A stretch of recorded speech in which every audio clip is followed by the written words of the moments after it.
Welcome to the September 2017 update for the Microsoft Australia OEM team. In this month's update, we'll be focused on the recently announced Microsoft 365 Business. So this is something that's currently in customer preview, and for those of you who are either working with a CSP partner or are a CSP, then you can actually provide or enable this capability in preview. So while it's in preview, it's a trial that you can easily add to existing Office 365 tenants, or alternatively, you could just create a new tenant for test purposes. So, in today's recording, we'll be focusing primarily on some of the simplified setup and deployment pieces for Windows with an emphasis on the Windows Autopilot technologies. And over the coming months, we'll keep revisiting Microsoft 365 so that you can get an indication of what some of the other capabilities are around PC management and management of other mobile platforms like iOS and Android. So just to give you a quick overview, we'll talk about just the top line capabilities of Microsoft 365. We'll talk about some of the initial setup inside of the Microsoft 365 Admin Center, which will look awfully familiar for those of you who've used the Office 365 Admin Center.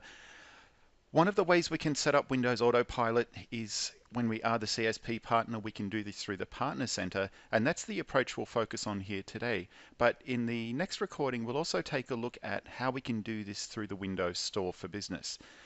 Then we'll take a look at what the end user experience is on their first run with Windows Autopilot, and then we'll cover off upcoming events and resources. So as I mentioned, Microsoft 365 Business was only very recently announced as going into preview. So this was announced back at the Inspire event in Washington, D.C. in July of this year. So let's just take a look at what's included and put this into perspective for those of you who are familiar with the Microsoft Online Services. So first of all, when we take a look at the Office 365 offering, the important thing here to understand is that this is based on, or not based on, it includes the Office 365 Business Premium SKU. So when you take a look at that, you can get an idea that that's the case because we have the desktop apps, so Word, Excel, PowerPoint, Outlook, etc. are included. But then we also have the corresponding online services, so Exchange Online, OneDrive for Business, Skype for Business, Microsoft Teams, etc. are included. So important to note that if you have previously been targeting your customers with Office 365 Business Premium, that Microsoft 365 Business might be a good starting point moving forward for those that require some additional capabilities.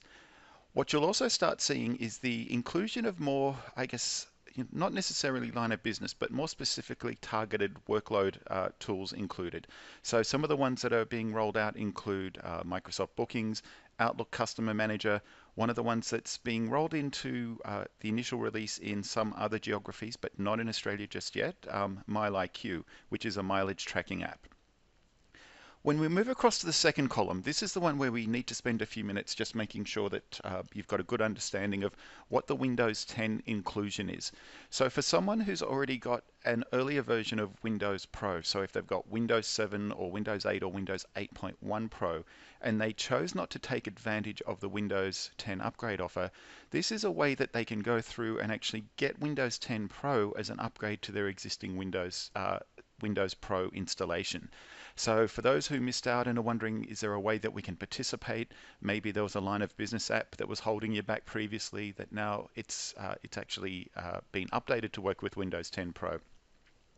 So what happens though when we do go through and use this Windows 10 Pro allocation that the user gets as part of their license is it actually activates against their Azure Active Directory details. So this is one of the reasons why over the last few months we've been talking about some of the things around Azure Active Directory, some of the connectivity options back into on-prem, because moving forward some of these things are going to become more and more important for us.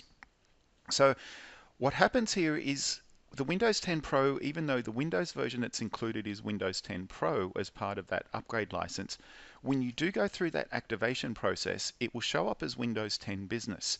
Now, this isn't a different version of Windows 10.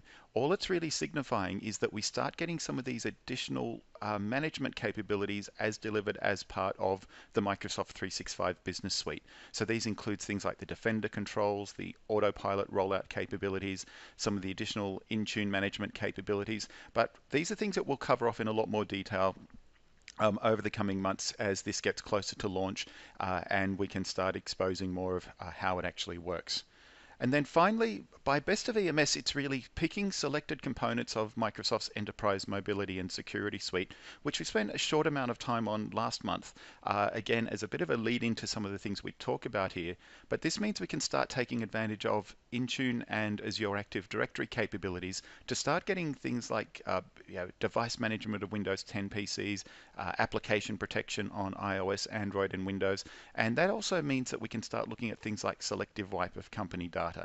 Now, these are primarily things that we'll talk about in a lot more detail in the coming months. For today, we'll really be focusing more on the simplified deployment process and management experience that we have.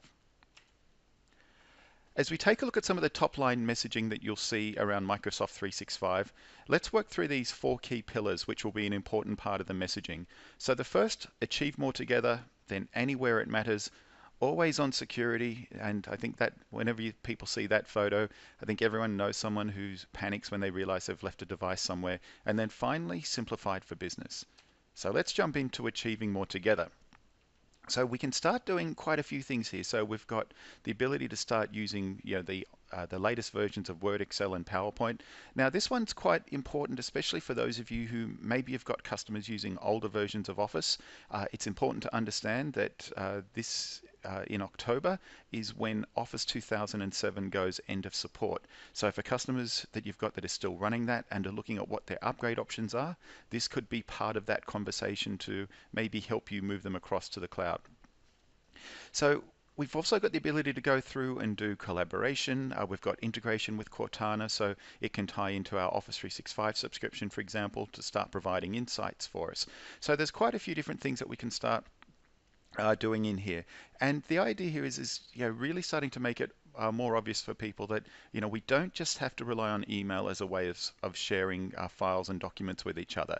Instead, we can go through and we can create, share, we can work on the same document at the same time without it having to be completely email based. But also importantly is making sure that people understand that there are new technologies like Outlook groups. We've got Microsoft Teams, which will also make it easy for you to collaborate with groups of people within your organization.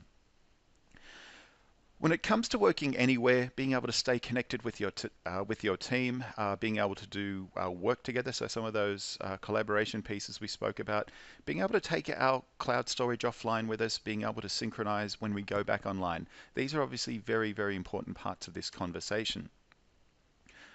For security, so making sure that when we do have people bringing their own phones and their own tablet devices into the business setting, that we can go through and start controlling corporate data on those devices without having to completely manage the device. So even though there have been quite a few different mobile device management solutions out in the marketplace, Microsoft really offers some unique capabilities when it comes to Microsoft Intune, which is included with what we get here with Microsoft 365 Business. We get protection against security threats, we get simplified management, we get the latest updates, so knowing that we've got the latest, most secure version of Windows, and we've also got up-to-date versions of the Office 365 productivity apps on the desktop. For the business simplification, this is where I guess we can approach this from 2 different angles. One of the angles is we can take a look at it in terms of for you as the provider of support services to your organization or to your customers' organizations, as well as the the trusted advisor, the person who's enabled to roll out new technologies for them. This is a great way that you can start providing some of those capabilities, starting at the top when we talk about doing simplified management of users and devices through a single console. And as I alluded to right at the beginning, we actually do this inside of the Office, what we normally see as the Office 365 Admin Center, but here it presents itself as the Microsoft 365 Admin Center. And you'll see some of the reasons for that within a couple of slides. We can provide users with a single ID that they can use to access all of their Office-related content. They can use that across the different app workloads on different devices, and it means we can get them up and running very, very quickly. So how do we start enabling some of these scenarios? So let's start off by taking a look at the Admin Center. And as you can see here, if you ever have seen the Office 365 Admin Center, you'll be looking at this going, this looks incredibly familiar, but there are a few key differences. If we start off, first of all, we'll see that that blue section, it's telling us that this is Microsoft 365 business as opposed to Office 365. So that's giving you an indication. Now, when we take a look there, you'll also see that the setup steps are slightly different, where instead of it being add users, synchronize directories, etc., like you might normally see, in this case, the emphasis is put on adding users and then protecting data and devices, which is that value add capability that Microsoft 365 Business brings. As we keep scrolling through the list, you'll see that we've got policies, devices in there, so making sure that people understand that these are very important parts. So adding device policies, setting application policies across different platforms. The ability to go through under devices and very easily roll out that Office 365 Business Premium desktop apps out to Windows users. And this is something that's very, very easy to do, and it's something that we'll visit in more detail. But alternatively, this is something that in the links to this month's web update, you should already see a blog post that I did about this not too long ago, where I spoke about how Intune does it. But just to give you an idea, even though Intune makes it easy, the Intune wrapper that we've effectively got in here makes it even easier. As we move across to the top right of that row there, you'll see the Windows 10 upgrade. So this is the ability for you to grab that Windows 10 Pro installation media and then go and decide, do you want to do an in-place upgrade? Do you need to do a clean rollout, for example? You've really got quite a few choices as to how you do that. And again, these will be things that, if there are particular areas here that you want me to drill down into, we've got quite a few different things we can cover off here in the future updates. Now, as we go through the rest of the options that we've got here, the things like the Office software, domain support, these are things that if you are already familiar with Office 365 Admin Center, you're basically jumping into something that you're already very comfortable with, but with a whole new lot of additional capability included. So as I said, we've got that setup wizard, which is really designed just to help you walk you through some basic setup processes. We've got the PC and the device management capabilities built in. That option to upgrade from Pro to Pro. So remember, it's from old versions to Pro to Windows 10 Pro. It's not a new operating system installation for a machine that doesn't have a license, and it's not a Home to Pro upgrade, for example. It has to be Pro to Pro. So let's just walk through some of these simple steps. So we can go through and, if we've got a domain name, which we probably really do want to have a verified domain name, we don't want users using our using their on Microsoft.com addresses. We want them to have a domain name that, the domain name they're signing in with really should match their current email address. Now we can go through and we can do this through just by manually adding them in here. But those of you who are familiar with the way Office 365 works is we've got multiple ways of getting users in here. We could be using Azure Active Directory Connect. We might be just importing a CSV file. So even though this option is here, remember under the covers, we've got access to the regular tools we'd normally see. Next up, how do we want to go through and assign licenses to existing users? So after we've created those users, how do we go through and assign a license? And in this case, we can just click that assign button and away we go. Do we want to go through and do any kind of email migration? So this will hook into some of the different email migration scenarios that Microsoft supports. Now, quite a few of you are probably already quite skilled at doing different types of email migrations from, maybe older versions of Exchange or on-prem versions of Exchange or even third-party solutions into Exchange Online. So again, you don't need to use the tools that Microsoft provides here. Instead, you can go through behind the scenes and do it the way that you are currently using it. But for those of you new to this, Exchange Online, this might be a great way to get started. And then finally, it's around protecting data and devices. So we won't go into too much detail on this today, but just to sort of start off with, if you take a look at some of the things we can do on mobile devices. So do we want to put pins in place? Do we want to do data protection within the app itself rather than doing mobile device management? So we can do this on iOS and Android devices. Now, when we take a look at Windows 10, we can go through and do the Windows 10 management at either the device portion, or we can actually do application protection through Windows information protection. So again, this is something we're not going to go into much detail on today. We've got quite a bit that we can pull out of what's happening here. So today is really just an overview of some of the simplified setup processes. So we go through that, we configure things the way we want, and we'll revisit these with full demos in later recordings. And there we go. We're effectively ready for that first user to get set up. Before we do that, however, because they are going to be using a Windows 10 PC, what we actually want to do is go through and start using the autopilot admin experience. So the following slides will walk us through that. So let's start off by signing into the Microsoft Partner Center. So in the Microsoft Partner Center, those of you who are CSPs should already be familiar with this. But those of you who aren't, it's definitely worthwhile signing up to become a CSP so you can see how these things work.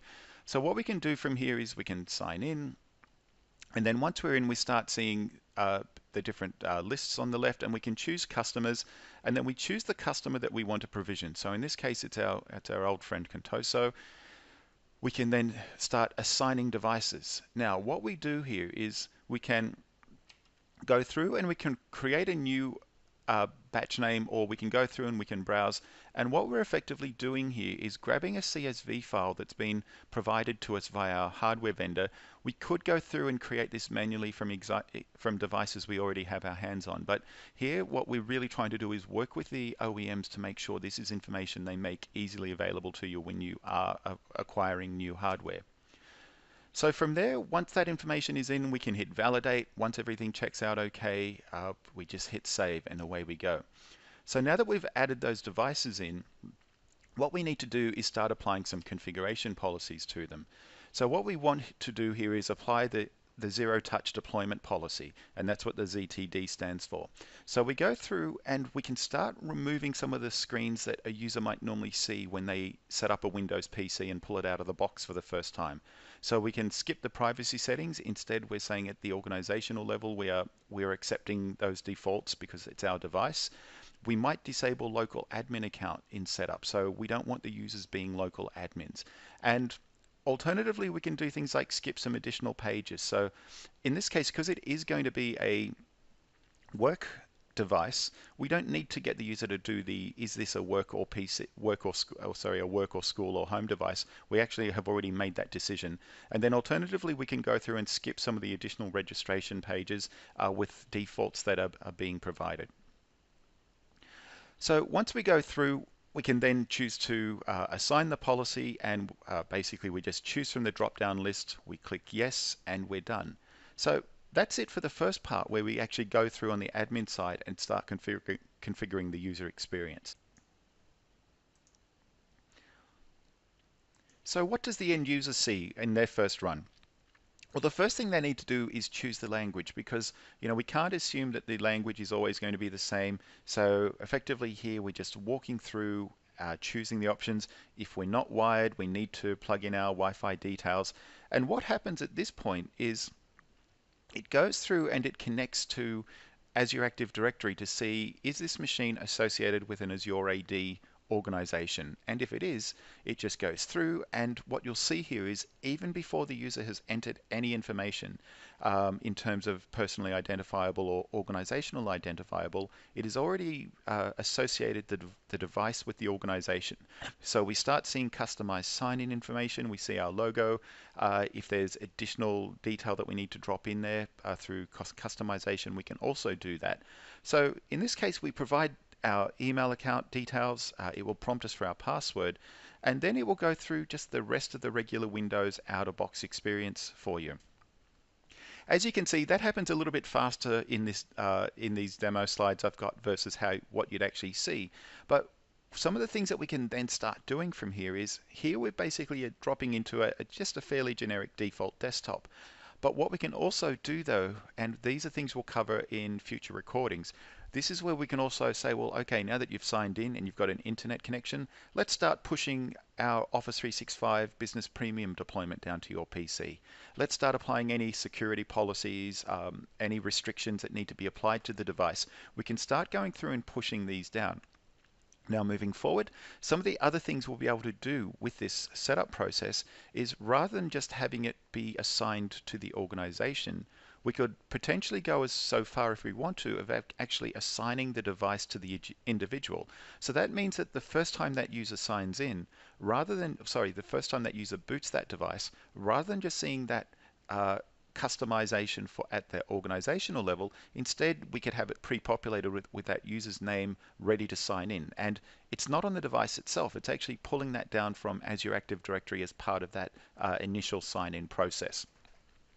So this is giving you an idea of just the direction that things are taking, and so you can get an idea of moving forward. We're going to have a lot of additional pieces we can start rolling in over the top of that.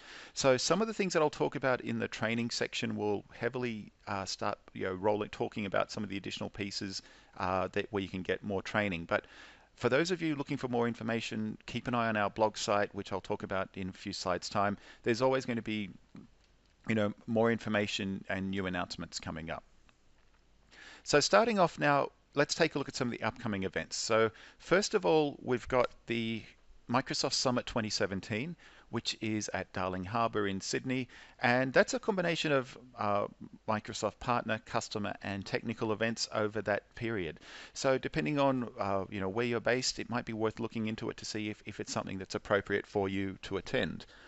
Now, if we take a look at some of the upcoming training, there's always going to be a lot of different training on offer from Microsoft, but really here I'm just focusing on the one that's really of most use to this that's currently in the schedule, which is the training on enterprise mobility and security, because this is where things like the Azure Active Directory, the Intune, as well as like a bunch of additional technologies will also be covered that may not necessarily be completely applicable, but this will definitely cover a lot of the things that need to be covered off. So this gives you an idea of some of the additional areas that you can take a look at moving forward. And finally, as we move over to resources, for more information, if you just want to keep up to date with some of the things that are important to us that we feel we need to let people know about, check out our blog site at blogs.microsoft.com/OEM team. We've got the OEM pre-sales information, so OEM server AU at Microsoft.com. So if you've got pre-sales information on OEM server products or just Microsoft OEM products in general, please contact us. And then finally, for if you need additional resources, if you need additional assets around some of the different Microsoft programs and different ways of approaching the sales of Windows 10, Office, Server, and Windows devices, take a look at smarthq.com.au. That's always being refreshed, and for a lot of you, it's probably the launch pad that you're using to get access to video content like this. So with that, that brings us to the end of this month's recording. So remember, this is really just the tip of the iceberg in terms of what we'll be able to talk about Microsoft 365 Business in coming months. So right now, we're in a series of different events we've been scheduling to start covering this off. I have to do a couple in September in the US, and then when I'm back, we'll be making sure to include a lot more content on this. So thank you very much for joining us, and we look forward to seeing you the next time we're out in your city.